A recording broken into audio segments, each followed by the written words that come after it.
एक सखी थी, उसका नाम था माधवी। कथा कुछ इस प्रकार है, जरा सुनिएगा। ये मीरा का पूर्व चरित्र है। मीरा का नाम जानते हो ना, मीराबाई।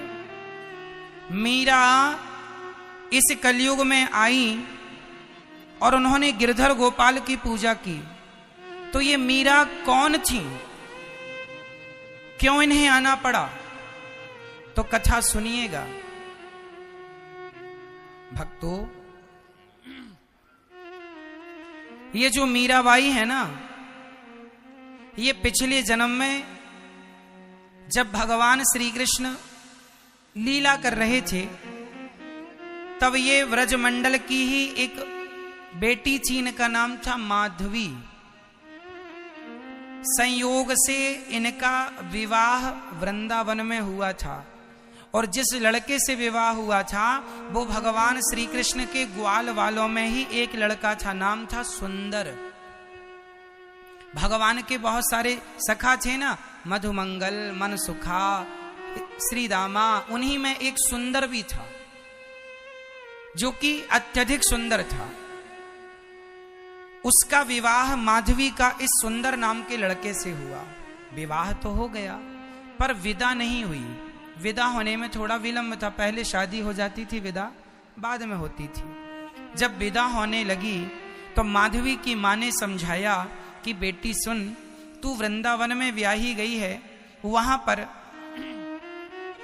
एक कृष्ण कन्हैया नाम का लड़का रहता है, देख तू किसी भी प्रकार से उसे देखना मत, क्योंकि यदि तूने उसे देख लिया तो माधवी की मां ने सुना था कि कन्हैया को जो देख लेता है वो कन्हैया में खो जाता है, आकर्षित हो जाता है।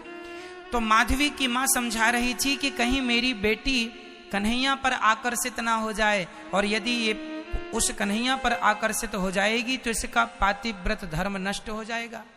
अच्छा, माधवी की मां को यह पता नहीं था कि ये कृष्ण भगवान है। वो कृष्ण को एक सामान्य पुरुष मानती थी। ये जानती थी कि बहुत सुंदर है, जो देखता है मोहित हो जाता है। तो उन्हें लगा कहीं मेरी बेटी ना मोहित हो जाए, और नारियों के लिए तो शोभायमान नहीं है वो अपने पति को छोड़ के किसी और पुरुष को ना देखे, यही तो सिखाया जाता है, और बात भी सही है। पर माधवी की मां को यह बिल्कुल पता नहीं था कि यह कृष्ण भगवान है। वो तो सामान्य बालक समझकर माधवी को उपदेश करने लगी कि तू कभी इस पुरुष को ना देखना। मां ने समझाया, माधवी समझ गई। उस समय माधवी भी कोई ज्यादा उम्र थी नहीं, बच्ची ही थी। चलिए, सुंदर आया और अपनी दुल्हन को लेकर चला। सुंदर मतलब कृष्ण का सखा और माधवी का पति। जब चली दुल्हन और जब वृंदावन के समीप आए तो सुंदर ने अपनी पत्नी माधवी से कहा, अरे सुनती हो, देखना हमारा कन्हैया यहीं कहीं गैया चरा रहा होगा, और सुन लेगा ना कि मैं आ गया हूं, अभी दौड़ के आएगा, कहेगा भाभी का मुंह तो दिखाओ। तभी सच्ची वहां पर भगवान की गैया नजर आई और भगवान दौड़े दौड़े आए। अरे सुंदर, तू आ गया दुल्हन लेके, अरे सुंदर सुंदर आया।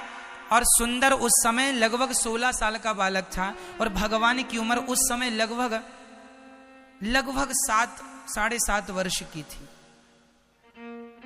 तो सुंदर ने भगवान को गले लगाया, भगवान ने भी सुंदर को गले लगाया।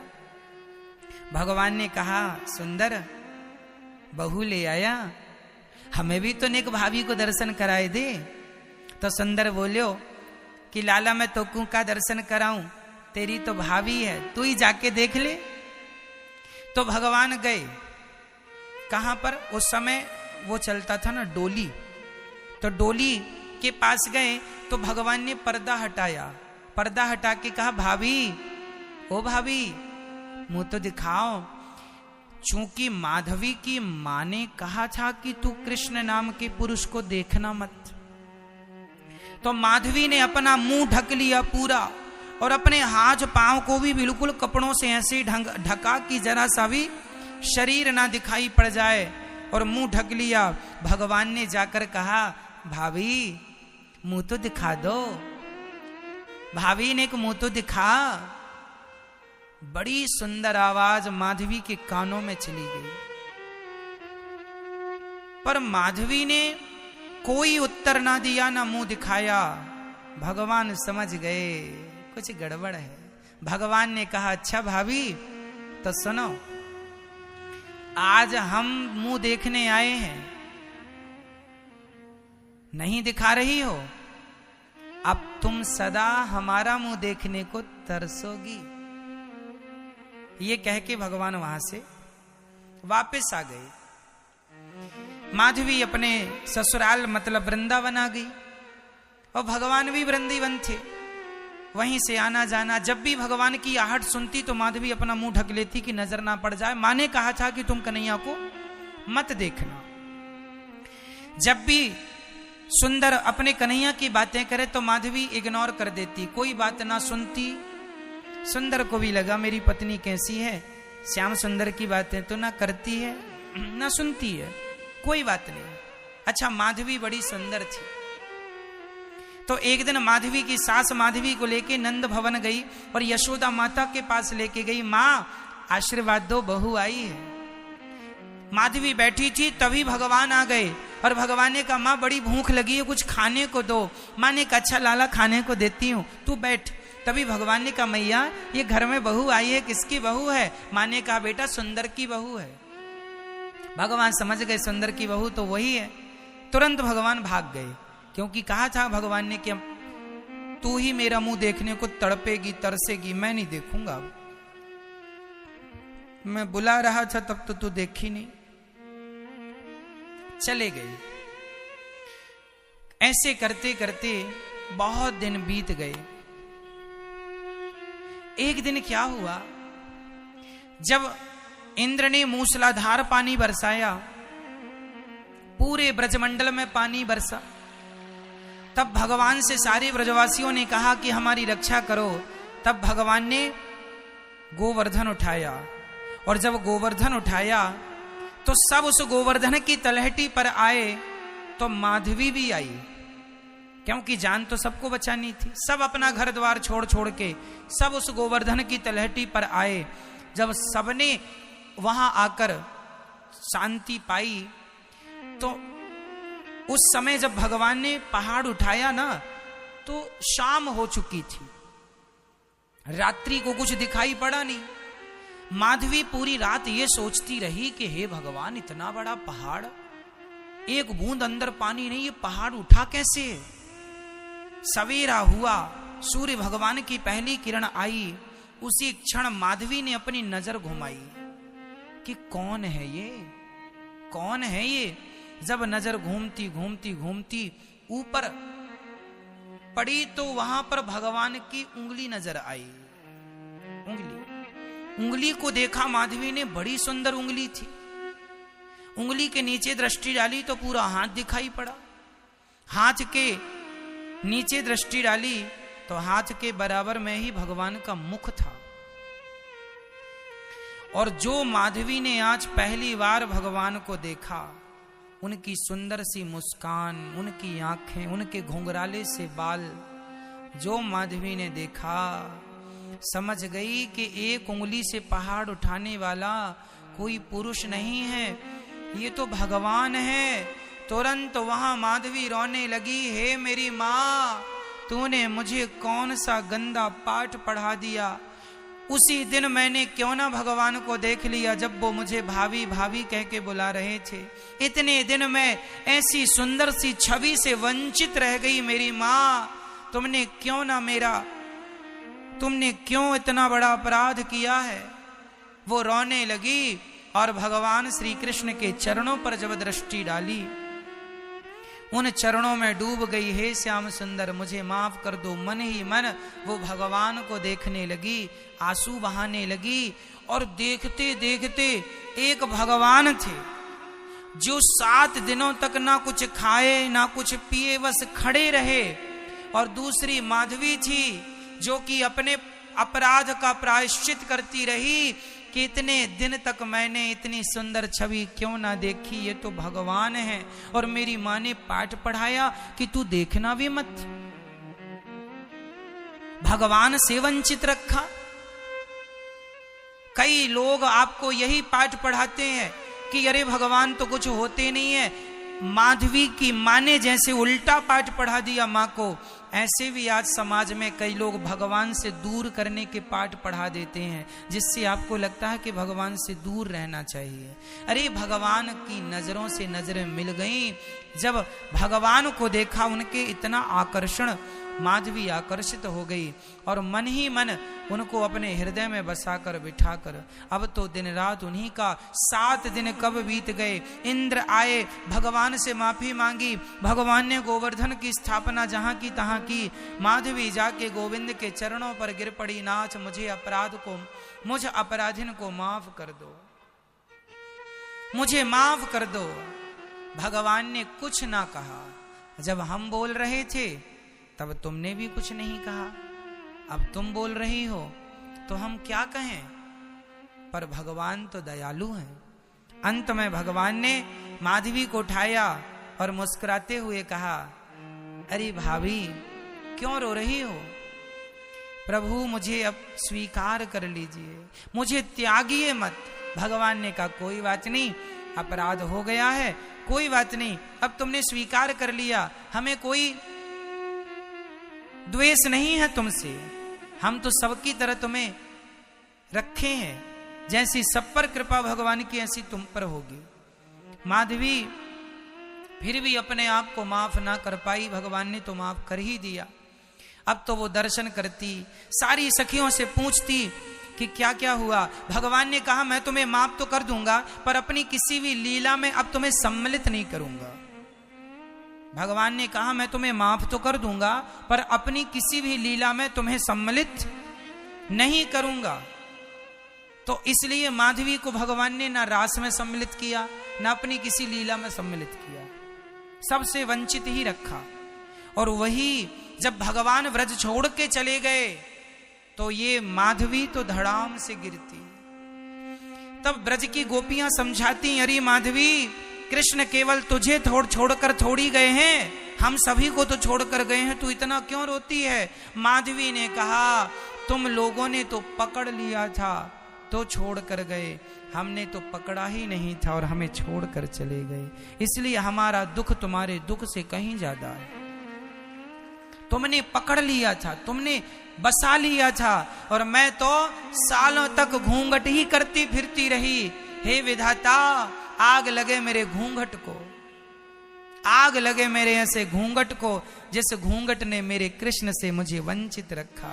आग लगे ऐसे माँ के ज्ञान को जिस ज्ञान ने मुझे भगवान से वंचित रखा। हे विधाता ऐसा ज्ञान किसी को ना देना जो ज्ञान भगवान से दूर कर दे, ऐसा पर्दा ना देना जो पर्दा भगवान से दूर कर दे। वह मेरा वह माधवी तड़पती तड़पती अंत में अपने प्राणों का विसर्जन कर देती है, त्याग देती है। और वही माधवी इस कलयुग में मीराबाई बन के पैदा होती है। और वही मीरा अब लाज शर्म छोड़ कर, क्योंकि वो जानती थी कि पिछली जन्म में तो खूब मैंने लाज की, घूंघट ओढ़ी, इसलिए अब मीरा कोई घूंघट नहीं करती, क्योंकि घूंघट का परिणाम देख चुकी है वो। जब वृंदावन मीराबाई आई तो उन्हें यहां पर अपनी वो सारी बातें याद आ गईं, पूरा का पूरा दृश्य आंखों के सामने आ गया। और मीरा भगवान का चिंतन करती रहती है, कोई ख्याल नहीं है नाथ मुझे स्वीकार कर लीजिए। सारी जिंदगी भगवान का नाम जपती रही, सारी जिंदगी गिरधर गोपाल जपती रही, सबको जपाती रही, कहती रही अरे भैया तुम क्या संसार में उलझे पड़े हो, भगवान के चरणों में क्यों नहीं चलते, वही सत्य है, उस आनंद में क्यों नहीं खो जाते।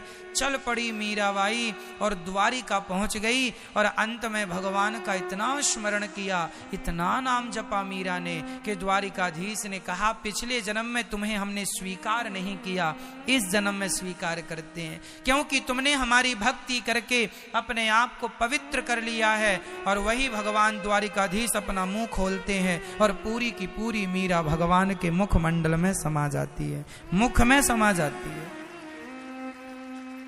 वो मीरा। आज कहीं मीरा की समाधि नहीं, मीरा का ये जन्म तो सब जानते हैं, पर ये था पिछला जन्म। इसलिए मीरा पग घुंघरू बांध मीरा नाची रे, लोग कहें वो तो भई रे बवरिया, सास कहे कुल नासी रे, पग घुंघरू बांध मीरा नाची रे। नाचती है अपने गिरधर गोपाल के लिए, मीरा बनकर नाच लेना सबके बस की बात नहीं है। धन्य है मीरा और धन्य है मीरा का ये दिव्य चरित्र। हम बड़भागी हैं भक्तों कि हमें ईश्वर ने ऐसी बुद्धि दी है कि हम कथा सुनने वाले बने हैं, सुनाने वाले बने हैं। ईश्वर से आप यही कहिए कि विधाता आपका धन्यवाद, कम से कम आपने हमें अपने नाम से, अपनी कथाओं से वंचित तो नहीं रखा। किसी भी प्रकार से हमारे कानों में भगवान का नाम पड़ रहा है, उनकी कथाएं कानों के द्वारा प्रवेश कर रही हैं, ये ईश्वर की बहुत अहेतुकी कृपा है, विशेष कृपा है। इसलिए भगवान की कथाएं जरूर सुनना चाहिए। जो लोग कहते हैं ना, अरे क्या वृंदावन जाना, क्या कथा सुनना, जो इतना कह देता है, भगवान इन लोगों से दूरी बना लेते हैं कि ये तो खुद नहीं जुड़ रहे हैं और कोई आ रहा है तो उसे भी रोक रहे हैं। खुद तो कथा सुनते नहीं और कोई सुन रहा है उसे भी नहीं सुनने दे रहे हैं। तो भगवान, वही बात हो गई कि मीरा के सामने भगवान थे और वो घूंघट बांधे खड़ी थी। इसलिए संसार जरूरी नहीं है, भगवान जरूरी है। संसार का हर सुख तो हर योनि में मिलता है, पर भगवान की भक्ति का मौका केवल मनुष्य के शरीर से ही आप भक्ति कर सकते हैं। ना हाथी, ना कुत्ता, ना बिल्ली, अन्य किसी प्राणी के शरीर से भगवान को तो नहीं पाया जा सकता। क्यों जी, पाया जा सकता है। तो भगवान जब घर घर माखन चुराते तो ये माधवी इंतजार किया करती थी, मीराबाई जो पिछले जन्म में माधवी थी। भगवान इसके घर जाना छोड़ दिए थे तो माधवी रोया करती, कन्हैया।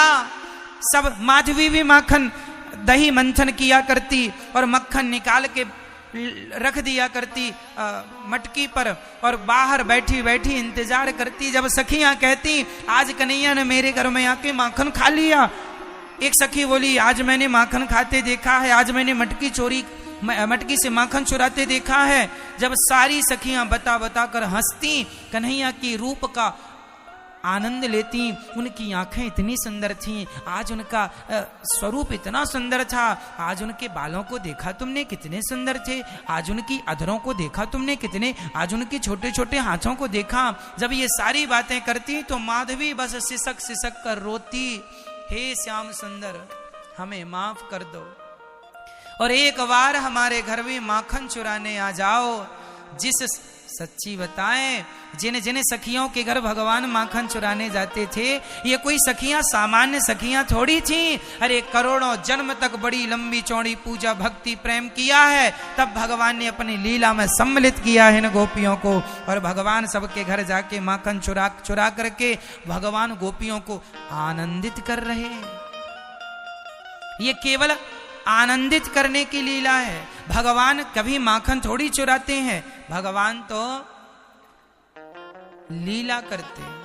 माधवी रोती और माधवी बस दिन रात गिलानी करती, मैंने क्यों अपराध किया, क्यों अपराध किया। इसलिए गलती करना गलत नहीं है, पर गलती हो जाए तो उस गलती का पश्चाताप करना चाहिए, प्रायश्चित करना चाहिए। क्या करना चाहिए?